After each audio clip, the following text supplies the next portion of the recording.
I'm Barbara Grosh. I'm the president of the local League of Women Voters here in the Rochester metropolitan area. And we have a lovely webinar tonight with John Bradley from the Public Defender's Office. We got interested in this topic of bail reform because, you know, we lobby all our local representatives on various issues. And so at least a couple of them mentioned that they're getting a lot of unhappy calls from constituents talking about bail reform, and they thought we should do a webinar on it and teach ourselves more than some of us might know about what the issues are. I gather that the squawks that are going on from the unhappy campers aren't necessarily fully informed, so that's why we want to be fully informed. So John Bradley is here with us tonight. John Bradley has been in the Public Defender's Office for about 25 years. He grew up in Fairport, went away to college and law school, and came back to raise his family and work here. We thank him for joining us. So John, tell us about bail reform. Well, it starts with a question of which one. There's just give you a real quick history. In 2019, I believe it was May of 2019, New York State Legislature passed bail reform that has come to be known as, it's a short version of the whole title of the bill, but which made some pretty major changes in the law. There were some minor tweaks to it in July of 2020, and then there were some other tweaks to it approximately 3 days ago. Which I am still trying to find an actual markup of the bill. So I've read lots of articles about what the changes were just this past weekend with part of the new budget, but I have not been able to find the actual marked up bill to be able to say, okay, these are exactly what the changes are. Which, you know, the articles are fine, but when I get into court and argue things, I have to actually have the exact language. Not the New York Times says it's something about this, doesn't help. So anyway, I apologize. I can give you some general ideas about what the changes were over the weekend, but not specific because I don't know the specifics yet. They just haven't been published, unfortunately. But the big changes were in 2019. And you've probably also heard about the discovery reform laws. Those were also passed as part of the same budget at the same time. And the legislature did something pretty unusual with them. Most laws either take effect immediately or they usually 30 days, sometimes 90 days. These were passed in May and made effective January 1st of the following year, 2020. So literally there's about a 7-month almost lead time for these laws putting into effect because they were such big changes. They wanted to give everybody a chance to read them, understand them, and change their policies, procedures, practices so that they were ready on January 1st when these laws went into effect to comply with them. I was telling Barbara before we started officially here that I was asked by my office to kind of tackle the bail laws, which is why I'm talking to you here today. When your office contacted our office and said, who could talk to us about bail? John Bradley, he's the one. And it's because everybody defers to me on this in our office. I'm not bragging, I'm just saying it was told to me by my boss, learn this and teach it.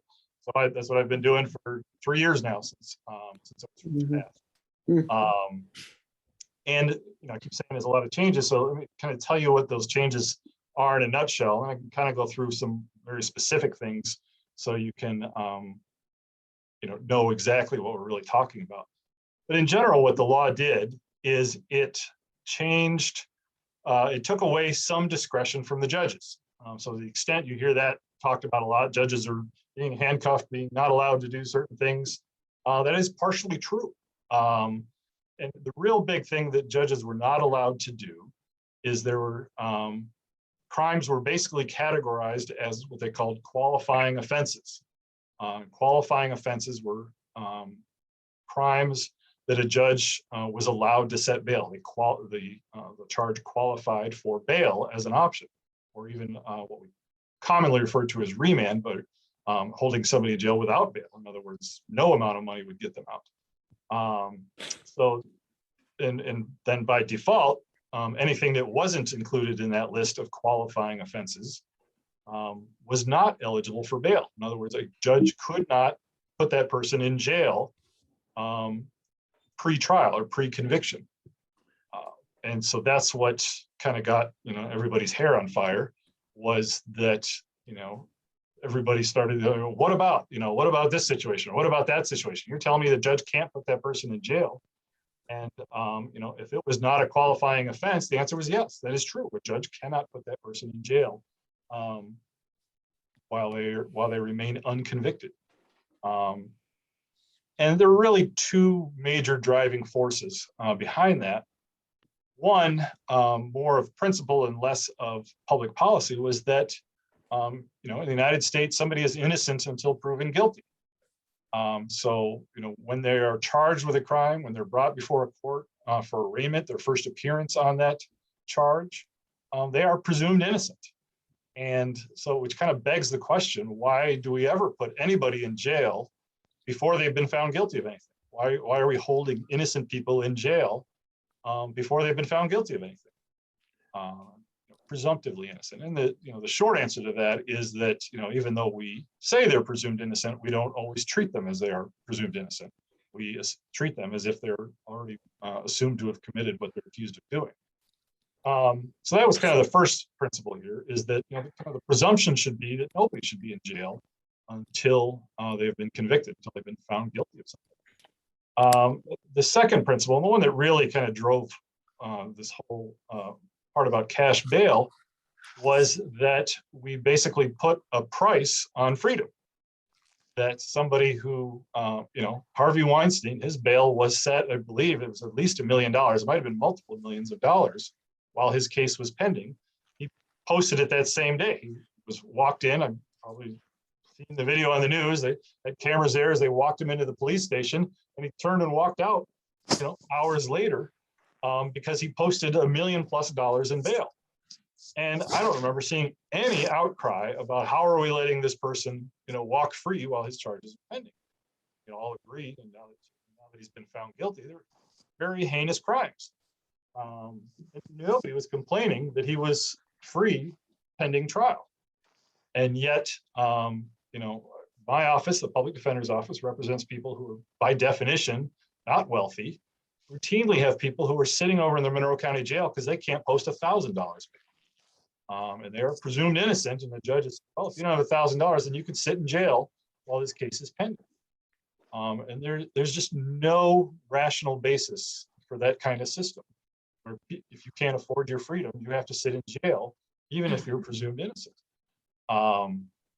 So the very concept, the bill didn't go nearly as far as many would have liked, which is to just abolish the system of cash bail entirely. For all the reasons I just said, but nobody could swallow that all in one fell swoop. So they kind of came up with this compromise system where we will say, okay, some offenses will qualify for bail, but others not. So that was really the big framework that was introduced in 2019 to be effective January of 2020. And when I teach this as a continuing legal education course to other lawyers, it usually takes me about 2.5 to 3 hours to kind of go through the whole mechanism, everything involved with it.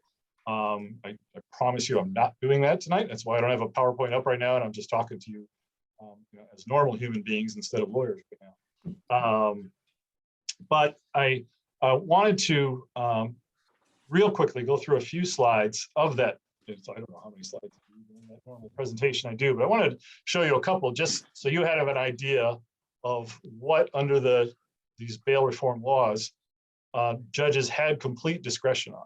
And when I say complete discretion, if it's a qualifying offense, a judge could release the person. They could release them under certain conditions, like going to pretrial services and being supervised, in certain cases, they could have an electronic bracelet on that monitors their location, or they could set cash bail, or if it's a felony, they could hold them with no bail at all, which doesn't really happen that often in New York State. Usually judges realize that just doesn't sound good, that I'm going to put you in jail and you have no hope of getting out. So what they do instead, if it's a qualifying offense, I'll have a client who, qualifies for my services as a public defender, by definition, has very little resources at their disposal, and they'll set bail at $50,000 cash, $150,000 bond, or a $300,000 or $400,000 partially secured bond. Numbers that are well beyond any means of our clients. We'll talk a little bit about some other things they tried to do to address that, but unfortunately, day to day, we don't think they're working very well. But I did want to run through just real quick, just to get an idea of what kinds of things are eligible for bail to be set. So I'm going to share the screen now. I apologize that I'm looking off to the side because it's sharing on a different screen for me. It's titled arraignment because I mentioned that word earlier. If you don't know, an arraignment is just a defendant's first appearance in court. So if they're arrested and brought immediately to court to be arraigned, or in many cases, they're given an appearance ticket to come to court later to be arraigned. But an arraignment is just their first appearance in court. And it is usually the most important appearance with regard to bail. Usually bail is set at the arraignment. It certainly has many different ways it could change later, but that's kind of the first opportunity for this law to be applied in a criminal case. And do you see my cursor flying around on there? Sometimes it does and sometimes it doesn't. Yeah, we see it. I use it as a pointer, so I apologize if it's annoying, and I'm looking off to the side at it. But it starts with all violent felonies. There's only two exceptions to that. Burglary in the second degree, if I go into a dwelling but not into the living area. Most common example we see of that is an attached garage. Under New York State law, if I go into your garage, it's no different than if I went into your bedroom, if it's an attached garage. This is one of the, you'll see things in red. That's when I teach this. The things in red were the July amendments. After it went into effect in January of 2020, they tweaked it a little bit in July of 2020. And so when I teach this, that stuff in red is what they changed in July of 2020. And so if you're not aware, New York State, what they define as violent felonies is a list that pretty much only goes one direction, gets bigger and bigger. Every time somebody does something and doesn't get enough punishment to satisfy the public, and some legislature says we got to make that a violent felony, they add things that really have no violence involved, including burglary in the second degree is a classic example.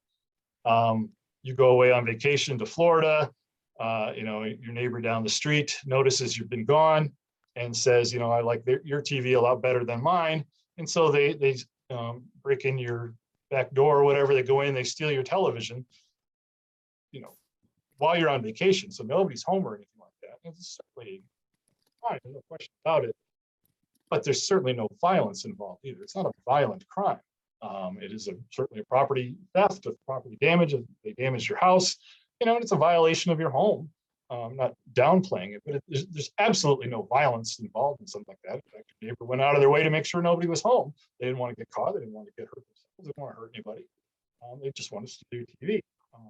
Yeah, a crime, but not a violent crime. But anyway, New York State calls that a violent crime. But this was kind of a concession to say, all right, well, it's not really that violent, so we're going to make it a non-qualifying offense. Same thing with robbery in the second degree under subdivision 1, which is basically a third degree robbery, which is just forcibly taking. If I,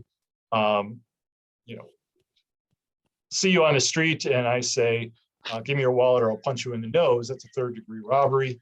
If I'm walking down the street and I do that and I have a buddy with me and we say, we're going to punch you in the nose, it elevates it to robbery to second degree. It's really exactly the same offense, but now with two people. New York State says if I do it by myself, it's not a violent felony, but if I do it with another person, it is a violent felony.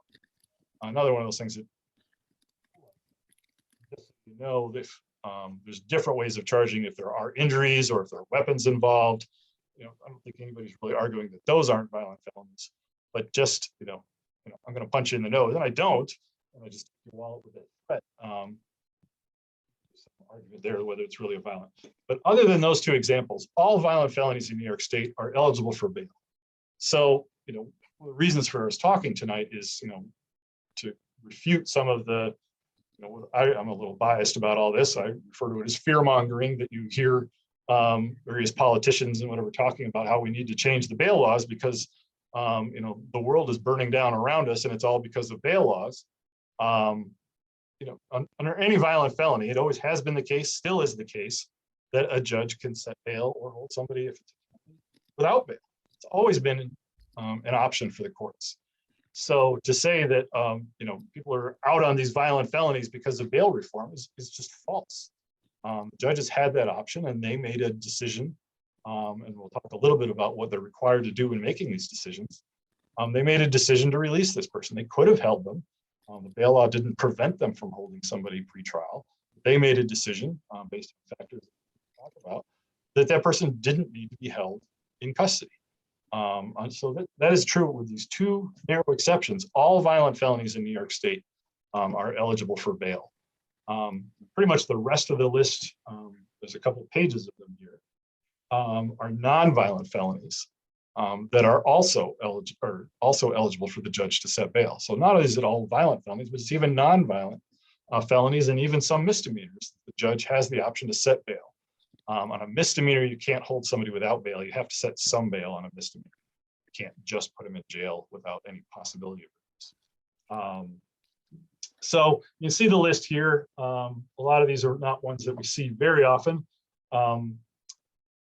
Just so you know, all drug felonies for the most part are nonviolent. Well, they are all nonviolent. So the only ones that they've added to the list are the most serious of drug charges. These are basically drug traffickers, people with huge amounts of drugs. Drug felonies have different levels going all the way from possession 7th all the way up to possession 1st. So, there's a whole bunch of different levels in there, ranging from, just minor amounts for personal use all the way up to amounts that, are worth millions of dollars. And it's only the people at the very top of that are eligible for bail to be set. I'm not going to read through the whole list for you here. There's no reason for us to do that. I'm not go into digging in too much of a detail there.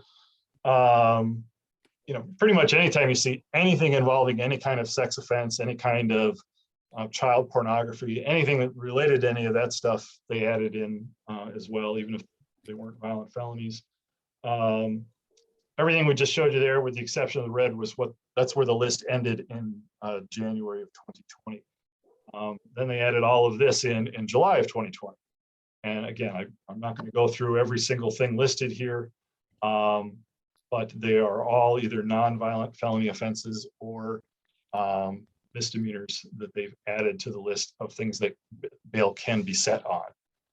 And there are rumors as to what exactly they've added to that in the amendments that just were passed with the budget over the weekend.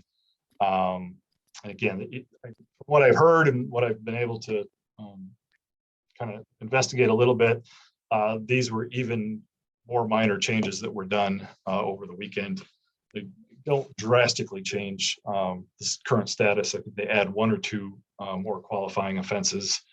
The big, let me fast forward to so this is one of the big things they added was anything involving essentially any kind of homicide, anything involving the death of another. If you really want to bore people at a cocktail party or anything, sometimes you let people know that in New York State, murder is not a violent felony. Stealing someone's television while they're away in Florida is a violent felony, but murder in the 2nd degree is not a violent felony in New York State. The reason for that is essentially a technicality, but violent felonies are only class B, C, D, and E felonies by definition, and murder is a class A felony. It's the most serious class, and they have their own sentencing statutes, so they don't fall under the violent felony sentencing. They have kind of their own unique one. But so the violent felony distinction in New York was originally intended to be a sentencing category. It has been expanded to be incorporated in laws all over New York State. That almost always, whenever they do anything that might even be conceived of as being somewhat, conciliatory or beneficial to the criminal defense or to the defendant, they always say, but that's not going to apply to violent felonies. So that, it's been always, we'll do something beneficial, but not for violent felonies. Same thing with the bail law. We'll prevent people from being held on bail prior to them being found guilty except for violence. Again, I don't want to go through every single one here. Since you're recording, I assume you're getting the video too. You can always slow down and read through the whole thing here. They did add, originally when it was passed in 19 and to be effective January 2020, it literally was just a list of offenses. Here are the offenses that you can be held on. Because there was so much backlash after in the early 2020, and politicians and sheriffs and DAs kept coming up with, what about this situation? What if this happens? So they started adding more categorical type cases in which they could set bail. Things like this: if you're out on any felony offense, or I'm sorry, if you're alleged to have committed a new felony offense while you're on probation or released to post-release supervision, then the new felony offense is a qualifying, even if it's nonviolent and doesn't fit any of the list of things I already breezed through there. So they added these things basically as kind of to try to address all of these. What if this situation? What if they're out on one felony and then they go out and but they're already on probation? So these people are, not only alleged to have committed new offenses, but violating the conditions of their probation, post-release supervision. Okay, we'll make those qualifying offenses as well. If they're persistent felony offenders, so even if they're not on probation or parole now, they have a history that would enhance their sentence. Is it all right? We'll make those qualifying offenses. This is one that is driving us crazy, and I think they just amended it to make it even more incomprehensible. But basically says if you're out on any felony or misdemeanor that is alleged to have caused harm to an identifiable person or property, and you do that or allegedly do that while you're out on another charge that is also alleged to have caused harm to a person or property, then the new offense, the second allegation, is now a qualifying offense, regardless of whether it would have been otherwise. So that's one of those, people kept coming up with these scenarios. So what about this scenario? What if, I got in a fight and I hurt somebody, and then, get released because it was a non-qualifying offense. And then 3 days later, I go out and I do it again and I hurt somebody else. We're going to now say that that's the second one is a qualifying offense. A lot of these, all right, that, again, this is part of my whole bigger presentation. We're not going to go through it all. But, a lot of these, the whole purpose of bail and the statute in its introductory parts and all says that the purpose of bail and the sole purpose of bail is to make sure that somebody appears in court. Again, it's not supposed to punish them. It's not supposed to be kind of a pretrial detention as a punishment for this allegation. Is the purpose of this whole law is to ensure that somebody returns to court. That's the purpose of bail. So it kind of begs the question on a lot of these, what in the world does that have to do with their likelihood to return to court? The answer is nothing at all. But again, that's why they didn't even dare try to go whole hog on this and say, we're just going to eliminate cash bail entirely. It just wasn't politically feasible to try to pass a law that did that. And as you can see, one of the reasons I'm talking to you tonight is there is still a lot of political pushback, even to allow people to be released when there's no reason to think they won't come back to court. The big factor with this kind of all boils down to is whether or not you can incarcerate somebody before they've been found guilty under a dangerousness theory. In other words, we're not putting them in jail because we don't think they'll come back to court. We're putting them in jail because we think they're dangerous. We don't want them running around in the community. And that, it's hard to justify that, as opposed in opposition to the principle of presumed innocent. The only way, if I'm alleged to have killed somebody, I am still presumed innocent of that. I enter a plea of not guilty. I am, presumption is innocence remains with me throughout, all the way up until trial and verdict. So why would I be in jail? Well, one argument is that facing such a serious charge, my incentive to run and not come to court, to find a non-extradition country with a nice sunny beach to sit on instead of facing trial for my crimes or alleged crimes, So there's some logic for very serious crimes to say, all right, there's some reason to believe they may not come back to court because they're facing huge amounts of time in prison. But be that as it may, what's really driving a lot of this is that regardless of whether we think they're going to come back to prison or not, we think they're dangerous because of what they're alleged to have done.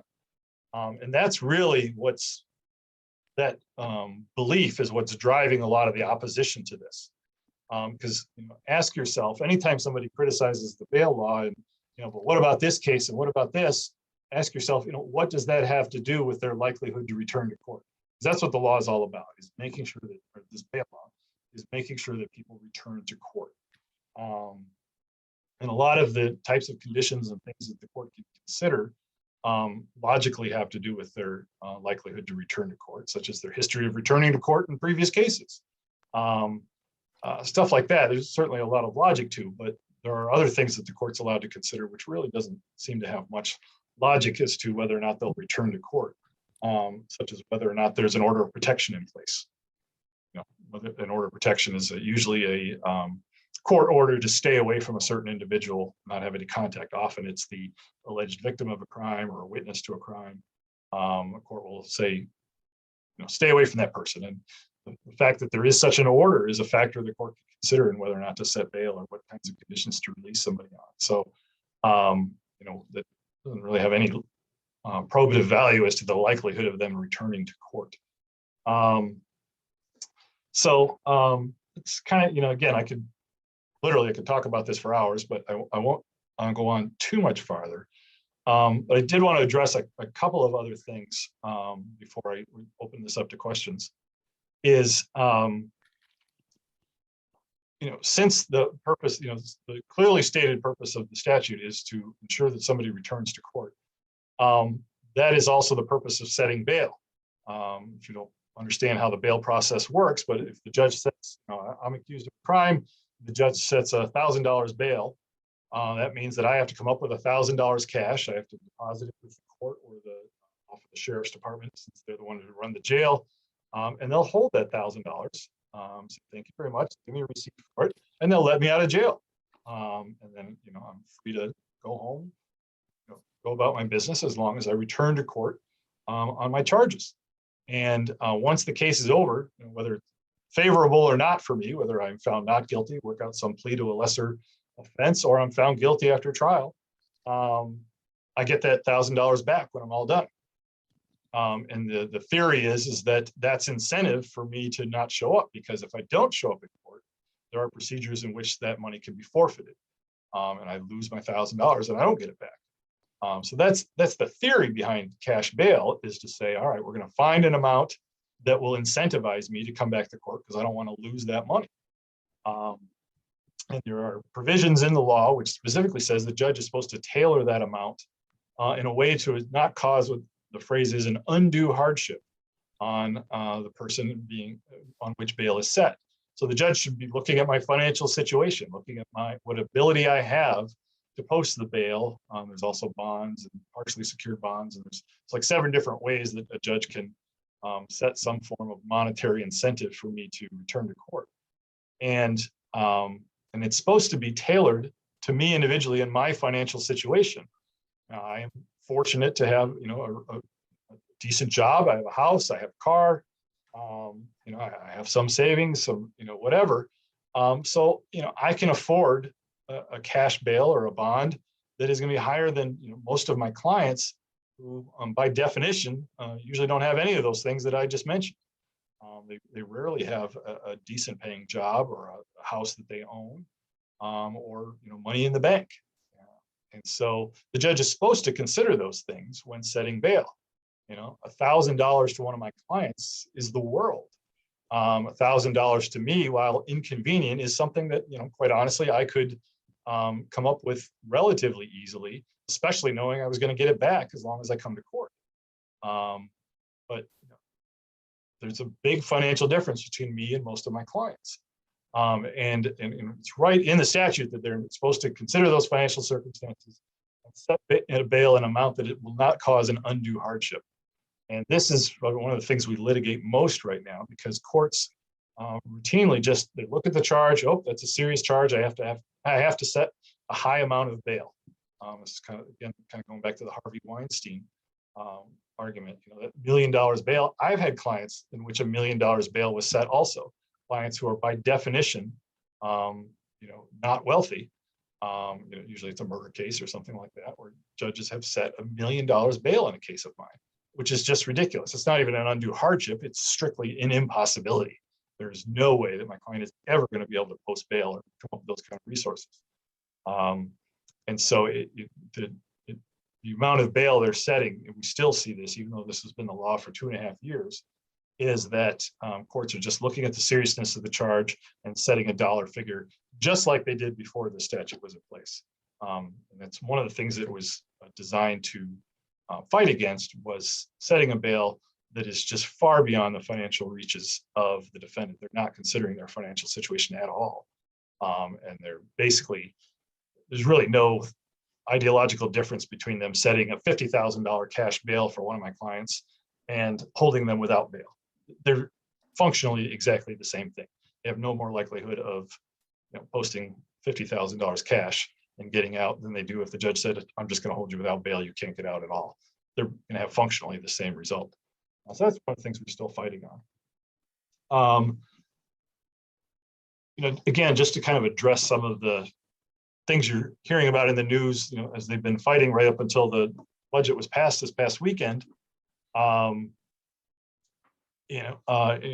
politicians have been talking about how crime rates have been rising over the last 2.5 years.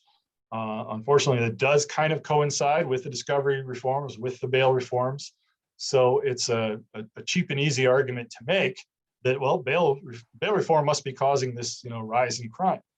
Unfortunately, I don't think there's paying attention to the news. It's not just Rochester, it's not just New York State, it is nationwide. So to blame the rise in crime in Austin, Texas on the New York bail reform laws is obviously illogical.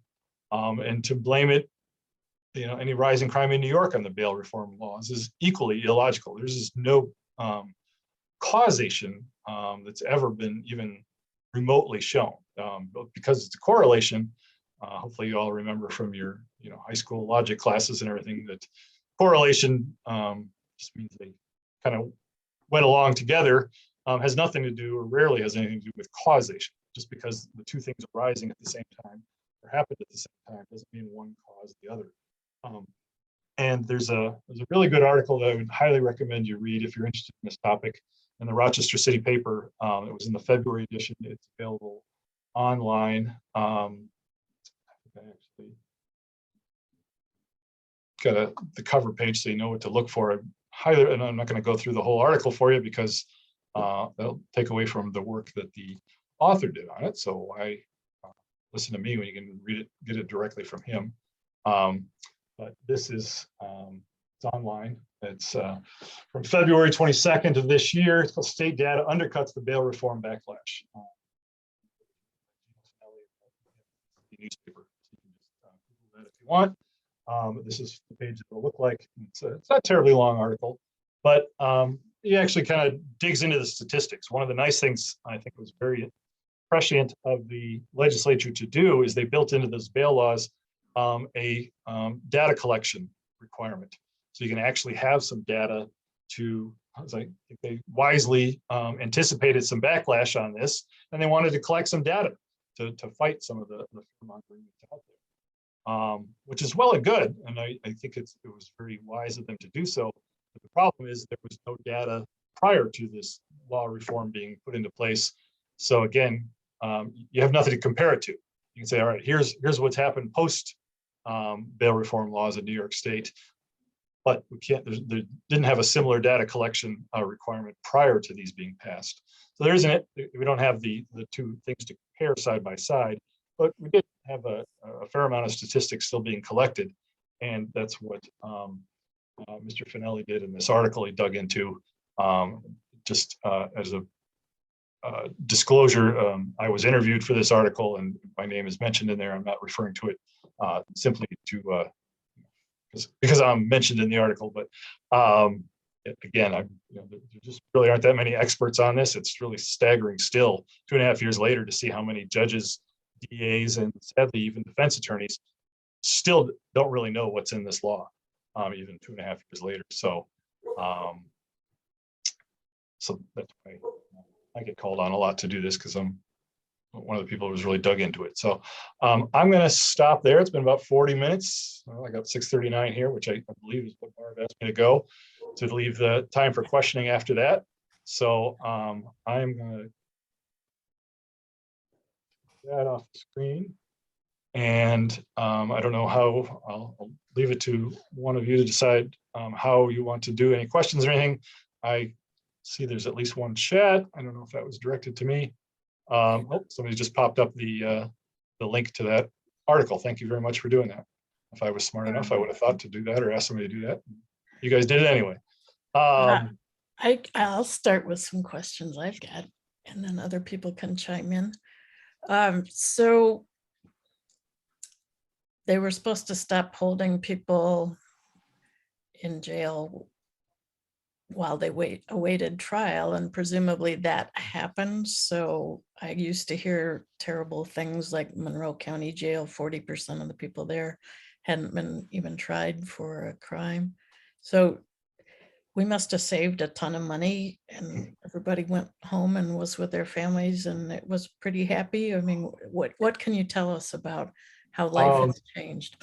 And the jail population, quite honestly, was decreasing even before the bail reforms were enacted. They built the current Monroe County Jail, well, with the addition, probably 20 years ago now or so, maybe just a little less than that. They greatly expanded the jail because it was way overcrowded. Not only do they have the main jail here downtown, they had another facility down next to MCC that was primarily used for sentenced people. And then downtown was primarily for people awaiting trial. The downtown one holds its capacity for well over 700 people. And the one down in Henrietta, I believe, had or Brighton's technically, had capacity, I want to say about 300. And today they have closed down the one in Henrietta. They don't use it anymore. The jail here is on any given day probably 2/3 to 3/4 full. So the jail population has definitely gone down. One of the things we did when this was first passed in May of 2019 is we started talking to the jail and to the courts about, when this comes into effect January 1st, we are going to flood the courts with bail applications. The law has changed now. You have certain things you can and can't hold, and so I give the courts and the jail a lot of credit. They worked very closely with us to kind of identify who are the people that would be automatically entitled to the release. They're now non-qualifying offenses that can't be held, and so we worked for a while to identify those people, and the courts and the district attorney's office too. Sometimes it pains me to give them credit for doing anything good, but they didn't argue with this and said, okay, those people, we're going to agree, just go ahead and release them ahead of time. We're going to start, I think we started before Thanksgiving of 2019, starting to work through this list and getting people out of jail even before the law went into effect, because the alternative was we were all going to be spending a lot of time on New Year's Day doing bail applications. In 2020, was there any surge of people missing their court dates? Yes, there was. Unfortunately, and it's one of the things that we talk about in that article, is that all of this coincided with the pandemic. The pandemic really kind of hit us here in the United States starting in really, I think, about March of 2020. Right. And so the courts closed down. The courts, they did emergency type things like arraignments for people in custody, things that had to be done. They did pretty much virtually. Anybody who was out of custody weren't allowed in the courts at all. They were literally, people were showing up at the courthouse doors being told, oh, we're not letting anybody who's out of custody in court. And either here's your next court date, they give them a slip of paper with the next court date, or they were told you'll be contacted with your next court date. And that second thing was just created a mess because just the nature of our clientele. A lot of times they don't always, own their own home. I've lived in the same address for 25 years. I have a lot of clients who don't sleep the same place night to night. And so to say, we'll get hold of you and let you know when your next court date is, didn't work so well. So there's no question that a lot of the non-appearance rate went up, especially in 2020, probably early 2021. And I think it's really hard to argue that really wasn't more a result of the pandemic than it was the bail laws. But I talking to the Mr. Finelli, who wrote that article. He was doing it from a statistics point of view, and I encouraged him, like, talk to a statistician. But I don't see how you can make any conclusions about the effectiveness or non-effectiveness of the bail law when it coincided with this pandemic. How you could tease out what was because of the bail law reforms and what was because of the pandemic and the court's limited access. So it's really hard to say, but there was an increase in non-appearances for a while. I think now things have calmed down quite a bit. The court's now been open. So the people that were in jail, were their cases delayed less than the people who had been let out? They were tried to do that. And actually we did a lot more more like humanitarian bail applications, because there were a couple of time periods when COVID really surged in the jail. It's dangerous at the time. I mean, and we're like, it's not only are you, arguably shouldn't be holding these people in the jail anyway because of their inability to post bail, but now you're holding them in a place that is, the COVID rates in the jail were, 5 and 6 times what they were in the Monroe County. It really kind of skyrocketed up and down. They would have a huge outbreak, and then there was times when they weren't transporting people to court because they were like, they're not safe to transport. We've got these COVID isolation portions of the jail, and we don't want people leaving that area, so we don't want them coming to court. And so we try to do everything over video, and that was, as annoying as you might find it, meeting like this rather than all sitting around in a room, which is usually how humans prefer to interact. Imagine trying to hold a hearing with witnesses and exhibits. All kinds of things like that. It was over a Zoom link like this. It was really just unproductive. And yes, so we unsuccessful. I would say as a whole, it was fairly unsuccessful, except for real extreme examples that we had people who were, met all kinds of criteria for higher risk, like somebody who was diabetic and old and whatever, maybe compromised. We had some success with some of those folks, but if I had a healthy 25-year-old young man sitting over there, the judge was like, he's not in danger. So the jury is really still out on whether there's really been any effect on the non-appearances. Although quite honestly, that's not really the argument that politicians are using against the bail reform. It's the rise in crime. Right. That's what they're trying to blame bail reform on, is this rise in crime that also, I don't think coincidentally, coincides with the pandemic. And there's article after article of sociologists talking about how it's the rise in crime is kind of the side effect of the pandemic, of the loss of social structures, of schools, of local resources like community centers and outreach centers, counseling. Getting someone to come into counseling is hard enough. Getting them to go to counseling over Zoom, and especially a lot of our clients don't have a nice computer to sit in front of and talk to their counselor. So again, this rise in crime really, and again, it's nationwide. It has nothing to do with New York bail reform.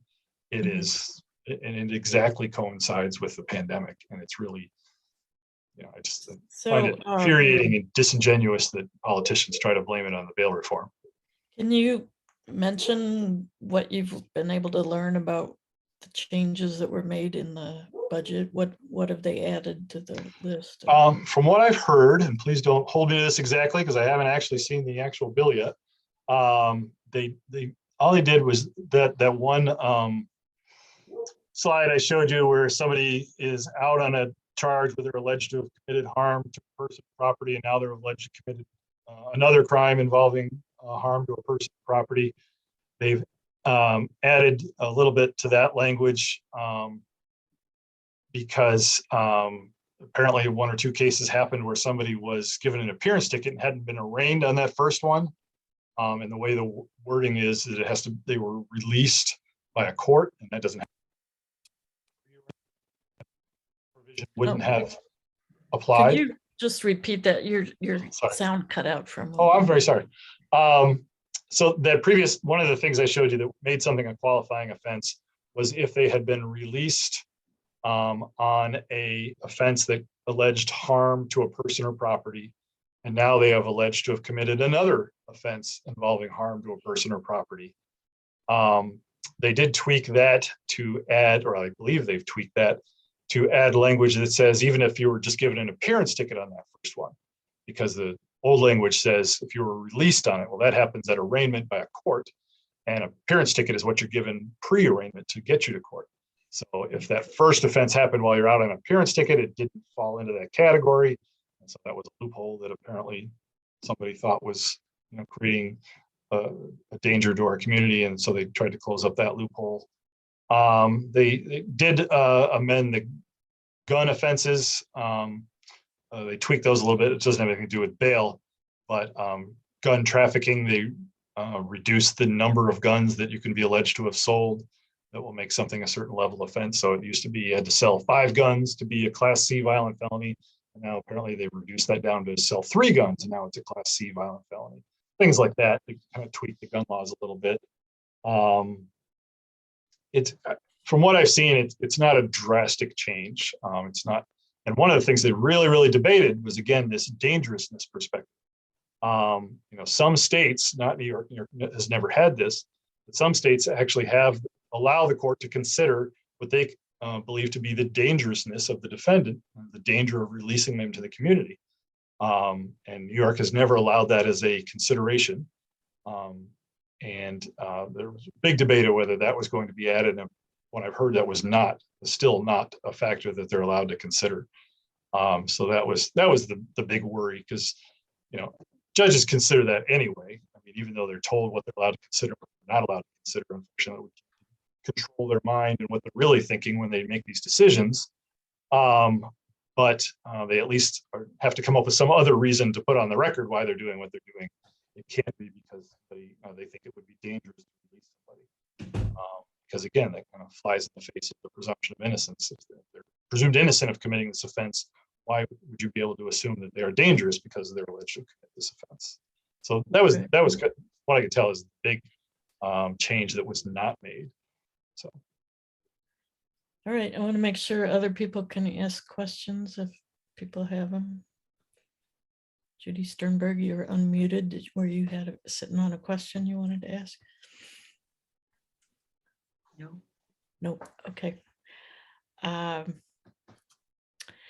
So here's what I think about how long people used to sit in jail. I can't believe how long it takes to get through the court system. So like, if you really wanted to not have people sitting in jail, you could just make trials happen faster, right? So why is that? Apparently that's very difficult. Believe it or not, in New York State, at least I should rephrase that. In Monroe County, compared to most places, it's actually not that long. A lot of times delays are at the request of the defense. We may need time to get expert witnesses to examine evidence or psychiatric examinations of our client or other people. In New York State, somebody can't be held in jail on a felony for more than 45 days until they're indicted. It's just a month and a half that somebody can be held in jail prior to an indictment. Speedy trial laws allow the DA basically 6 months on most felonies except murder before they have to indict somebody. But if they're going to be sitting in jail at that time, and it's 45 days. If they the defendant's entitled to their release if they haven't been indicted within 45 days. It's actually fairly quick on a felony. Then that means now, assuming they are indicted within that time period, it goes to a county court or Supreme Court judge on a felony. And then the schedule is really up to the judge at that point. If the 6 months is kind of analogize it to a piggy bank of time that the prosecution has to spend on a case. So they have 6 months. So if they don't indict it within that 6 months, case is done. They can't prosecute it. If they indict it shorter than that time, then they can't delay it any longer than they have left. If they wait 3 months to indict it, then they can only spend 3 more months after indictment. Now, a lot of the time, as I said, that post-indictment time is at the defense request. But the Judge DiFiore, who's the chief judge of the Court of Appeals, the highest court in New York State, a number of years ago issued some directives to all the courts in the state to try to have all felony cases completed within that 6 months, all misdemeanor cases to be completed within 90 days, and lesser offenses even faster. Just as they call it, standards and goals. It's not a law. It's not required. But a lot of courts take it very seriously, and they're like, all right. And that 6 months was from their arraignment. So a lot of judges took that very seriously. I'm like, all right, this case, here's your trial date. It's 5.5 months from now, because we've got to have this done in 6 months. So anytime between now. So it's not that long in Monroe County. What prompted that is drawing a blank on his name now. Is a young man who sat in Rikers Island for a minor offense. Mention him, yeah. Yeah, I've drawn a blank on his name. It's terrible. Stole a backpack. He was alleged to have stolen a backpack. Exactly. Yep, that's the one. And I've just drawn a blank on his name. But anyway, he said it was almost 3 years on a misdemeanor that he sat in Rikers Island. Fortunately, in Monroe County, that just doesn't happen. The courts are not nearly as backed up here as they are downstate. Although a lot of times the courts in Albany forget that there are parts of New York State not in New York City area. And so kind of that drives the policy all over the state. So even though we didn't really have a big trial back up here in New York State, all of a sudden the judges are like, oh, we got to hurry, we got to hurry, we got to hurry. Sometimes to the detriment of the defense. I mean, on a major felony, going to trial within 6 months is actually lightning fast. There's a lot to do between, when somebody's charged with a crime and when you're ready to go to trial. So a lot of times the defense was like, no, we need more time to get ready for this trial. And the judges are like, nope. Judge DiFiore said we had to do this in 6 months. We're doing it in 6 months. I don't care if you can't get a psychiatrist, you can't get an evaluation or an analysis done on this. You're going to have to hurry because 6 months from now, we're going to trial. So it actually hurt us, I think, here at Monroe County to push for things to go really fast, because as a defense attorney, I actually have more control over the speed of the case through the court system than really anybody else does, because we have time. We're allotted 45 days in the beginning after indictment to file motions, and then if there's a motion to suppress that requires a hearing, then a hearing has to be done, and then we're going to want a transcript of that hearing to have available for us at trial and stuff. So it really, depending upon what motions the defense files, what work we need to do prior to trial, is often much more, at least in Monroe County, much more controlling of the speed of the case than it is, in New York City area. So you hear stories like that, but you really don't hear them here in Monroe County. Uh-huh. Isn't justice delayed, justice denied? Isn't that a thing that they throw out all the time? Well, as a defense attorney, it's my job to determine or see that justice is done with my client. I mean, that's what I'm trying to do. And to be quite honest with you, sometimes that's true and sometimes it's not. As I said, sometimes we need time to properly defend our client. And when a judge doesn't want to do that because he's heard something like what you just said, but usually it's more often that I've heard Judge DiFiore is ordering me to do this within 6 months. And if I don't, my name gets added to a list of judges who are backing things up, and I won't be up for a promotion to the 4th Department of the Court of Appeals ever, because I'm on that list of judges who didn't comply. Judges are elected officials in New York State, so there's nothing, they can't get fired for not doing it, but they can get, don't get their choice assignments if they don't follow it.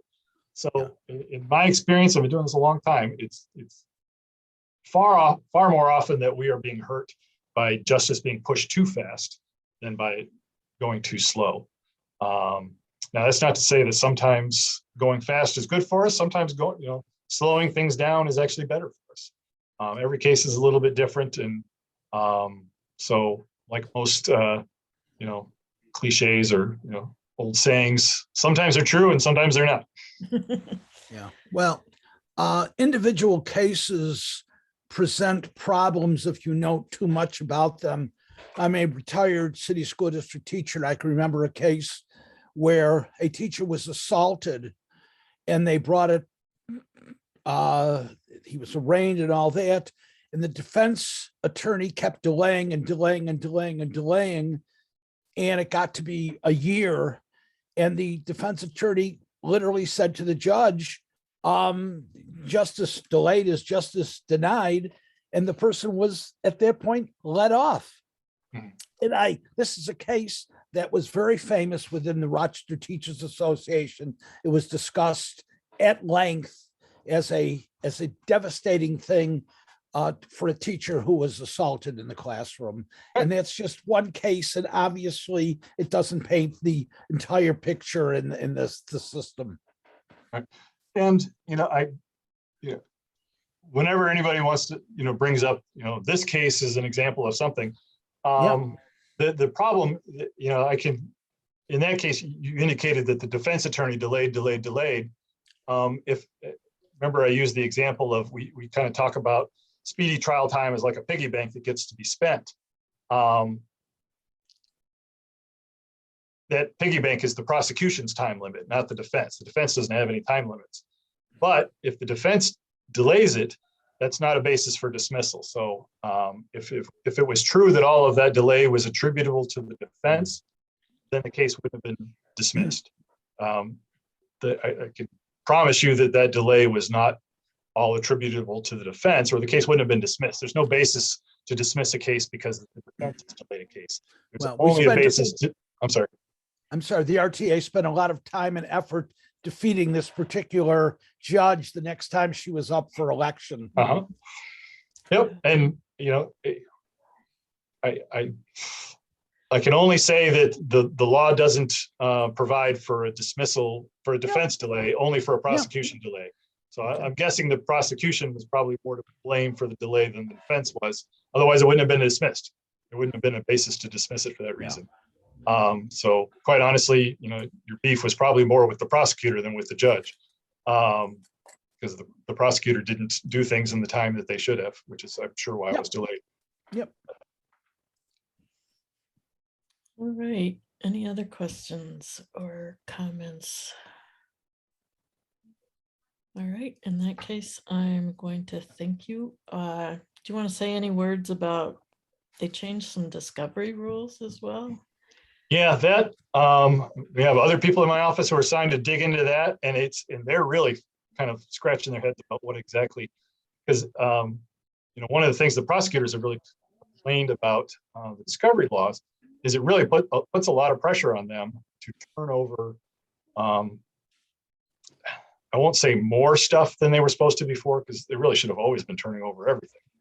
I mean, prosecutors, one of the most frustrating things being a criminal defendant is prosecutors who don't give you information about the case. And there's just no justification for withholding information from the defense.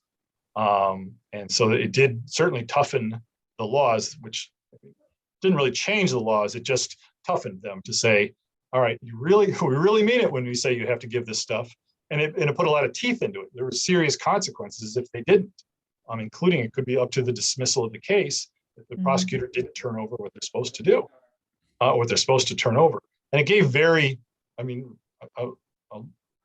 I don't sympathize too much with the prosecution, but it gave very short timelines that they're supposed to do that within. 20 days if the person is in custody, 35 if they're out of custody. And that's a pretty short turnaround for them to get everything involved in a case. Now, some minor cases, that's not a big deal, but I have a client right now who's charged with murder where they have video from all kinds of private residences, commercial places, a church, the city blue light cameras, which are RPD cameras on certain, what they call high crime areas. I mean, there's literally just hundreds of video, hours of it.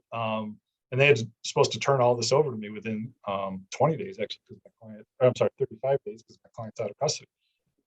And, you know, it is, I mean, quibble with the fact that it's hard for them to do.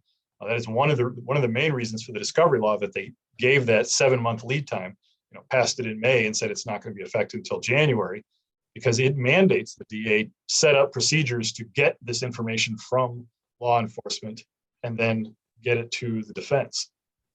We have the DA's office and the defense community here locally created this online portal where they can upload all this information and then we can download it from it. So they don't have to be sending us lots of paper or burning lots of DVDs with video and stuff like that. You just upload it all and then we can download it all, which works well 95% of the time. There's always glitches, but that's one of the things they've complained about, is they really needed, you know, money to set up these systems for computer storage, because there's huge amounts of digital information that is being stored now. It's one of the big budget problems we're having in our office is literally buying cloud storage or, you know, on-site storage for all of this information we're getting. I mean, we've been whining and whining and whining for years that we're not getting all the discovery we're supposed to. And now that we are, it's one of those, you know, be careful what you ask for, because now you got to pay for places to store it all. You know, it's all a good thing. But I've heard that one of the things they're trying to change, or did change, and again, I haven't seen the law yet, is kind of relaxing some of those timelines. And even, this is what really scares me, is relaxing kind of what they're required to give us. You know, I don't think there's any argument that it shouldn't be everything. Everything they have about the case, they should be giving to the defense. You know, you hear about these exoneration cases all the time that happen later when it turns out the prosecution didn't give the defense, information, or, oh, by the way, we found somebody else's DNA at the scene also. We never told you that. And then they, through really hard work years later, find out, oh, there was a whole other suspect that, and then it turns out that suspect, confessed to somebody in prison. Oh yeah, I did that charge too. And you wouldn't believe how hard it is, even with DNA and confessions and everything, to get a convicted person to get their charge overturned, even when the evidence is clear, because of the legal standards required to overturn a conviction by a jury. So that, there's just no excuse for them not to have to give us everything. And I do sympathize somewhat with how difficult that can be, especially with the timelines. I've heard that the timelines may be relaxed a little. That's not the worst thing in the world. But if they relax what they're supposed to give us, that scares me quite a bit. Yeah. So I just yes. noticed, I'm sorry, please continue. Yes. So my understanding is that there was supposed to be more money in the budget this year for funding of discovery, funding of Raise the Age, because it was really underfunded when the legislation passed. And that's part of the issue, that departments haven't been able to hire additional staff to work on like discovery, that with Raise the Age, they haven't been able to provide the support services that they're supposed to for juvenile offenders. What's your knowledge about the amount of funding and how realistic it is? As far as the new budget, I haven't seen any numbers as far as what that funding is. I don't believe any of it is directed to our office, to the defense community. It's mostly the law enforcement offices and the district attorney's offices that have, they have that burden of collecting and transmitting that information.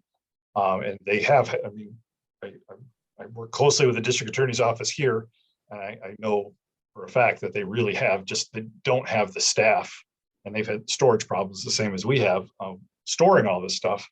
And then if you have all this electronic communication going on, you need people fluent in this to maintain those systems, to literally sort through what they're given and make sure it goes to the right defense attorneys, put it in the right portal and stuff like that. And I have heard that was one of the things that they had been asking for and received, but I don't have numbers. And then they also have the same problem we were having, and I was talking with Barbara a little bit before we officially started here, is just hiring. We have over a period of 5 years had our funding steadily increased to get our caseloads to a more manageable level, and just incredibly frustrating that at the time we're finally getting our funding where it should be, we can't find the people to hire. So we have the money. We have like 25 vacancies in our office right now that we can't find people to hire, and the DA's office is having the same trouble. So, you know, unfortunately, money doesn't just automatically create the ability to do. Is the job market is just really strange right now, that it is incredibly hard to find people to do a lot of this work. All right, before I let you go, do you have anything to say about having the first ever public defender on the Supreme Court? With, I is that pretty cool, or? Cool is a good word for it. You know, we see it all the time in so many different contexts that judges at every level, from, you know, the basic city court all the way up to the Supreme Court of the United States, that there is this belief that, you know, prosecutors are the kind of arbiters of all that is good and just in the world, and we want prosecutors to be judges. And it is, you know, you saw how Ms. Brown Jackson was treated on the in her nomination hearings, literally being criticized for giving, you know, counsel to people who she was assigned to. You know, how can you represent that type of people? And it was just infuriating to hear that ignorance being displayed at the highest level of our, you know, government. That people are criticized for. It does make me awfully happy that she'll be there in the room, able to. Yeah. No, I'm absolutely delighted. You know, A word that go ahead. a word that I have on my notes that I have circled is the concept of a defendant being dangerous, which is a determination whether what the bail is and things like this. And seems to me there's a rather substantial racial component to assessing whether somebody is dangerous or not. Absolutely, and that's certainly been one of the arguments against allowing judges to use dangerousness as a factor in setting bail. And that's, I think, one of the main reasons why it is not the law of New York State, is that there is a recognition that it is so subjective and so subject to whatever biases and everything that you have. And, you know, unfortunately, we live in a world where, you know, Black men and women are inherently viewed as more dangerous than white men and women. And that is, you know, at least I can take some solace in the fact that there's some acknowledgement of that in the New York State legislature. And that's one of the reasons why they refuse to allow dangerousness as a factor for judges when setting bail, is because they realize that it's just rife with abuse. All right. I'm going to thank you for joining us tonight. This was very interesting. I feel better equipped to have discussions with people that bring this up to me. So I think we succeeded. So I'm going to sign us off. All right. Thanks again. Thank you, Buck. Thank you.